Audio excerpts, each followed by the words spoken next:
விட்டாளோ அந்த நொடியிலிருந்து அவளுடைய மனம் என்பது குழந்தையோடு மாத்திரமே பிணைக்கப்பட்டிருக்கிறது. அவ பெரும் நிறுவனங்கள்ல அவ ஒரு அதிகாரியா இருக்கலாம், ஏன் இங்க ஒரு எம்பியா கூட இருக்கலாம். ஆனா வீட்டுல பிள்ளைக்கு ஒரு பிரச்சனை என்றால் அதற்கு பிறகு அவளுடைய கெரியர், அவளுடைய சம்பாத்தியம் எதுவுமே அவளுக்கு முக்கியம் இல்லை. எதையும் அவள் தூக்கி எறிவாள், தன் கணவன் உட்பட எதையும் தூக்கி எறிவாள் பிள்ளைக்கு ஒரு பிரச்சனை என்றால். பேணி வளர்ப்பது என்பது அப்படிப்பட்டது சார். நடுவர் மணி அடிச்சிட்டார், அதனால ஒரே ஒரு கவிதையை மாத்திரம் சொல்லிட்டு நான் முடிச்சுக்கிறேன். பாரதிதாசனுடைய கவிதை அது. பாரதிதாசன் ஒரு கவிதை எழுதினார், அதோட நான் முடிச்சுக்கிறேன்.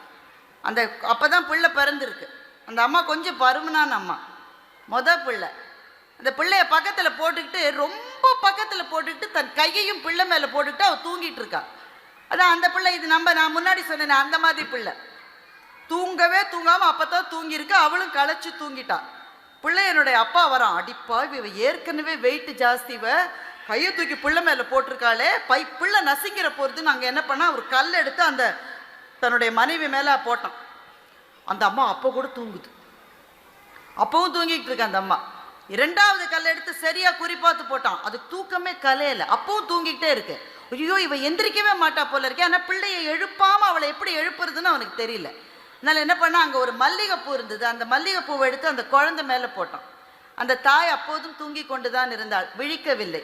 ஆனால் தூக்கத்திலேயே அவளுடைய கை வந்து அந்த மல்லிகைப்பூவை குழந்தை மேலிருந்து எடுத்து கீழே வைத்துவிட்டு திரும்பவும் குழந்தையை அணைத்து கொண்டு 2 பேரும் தொடர்ந்து தூங்கினார்கள். இது நான் சொல்லுவதல்ல, இது பாரதிதாசனுடைய கவிதை. ஏன் அம்மா மீது நமக்கு அப்படி ஒரு பாசம் சுரக்கிறது? ஏனென்றால் அம்மாவினுடைய நெஞ்சத்துக்குள் ஒன்றே ஒன்றுதான் உண்டு. அவளுக்கு எல்லாமே முக்கியம். அவளோட புடவை முக்கியம், அவளோட நகை முக்கியம், அவளோட உறவு முக்கியம், கல்யாணம் முக்கியம், காட்சி முக்கியம், எல்லாம் அவளுக்கு முக்கியம். அதை பற்றிலாம் பேசிக்கிட்டே இருப்பா. ஆனால் பிள்ளைக்காகன்னு வந்துட்டா இது எதுவுமே அவளுக்கு அதுக்கப்புறம் முக்கியமே கிடையாது. பிள்ளை ஒன்று தான் முக்கியம். அந்த பிள்ளைக்கு 1 வயசு ஆகலாம், 20 வயசு ஆகலாம், 40 வயசு ஆகலாம், 60 வயசு ஆகலாம். என் பிள்ளைக்கு எதுவுமே தெரியாது என்று சொல்லுவது அவளுடைய அறியாமையால் அல்ல, அவளுடைய அன்பினால்.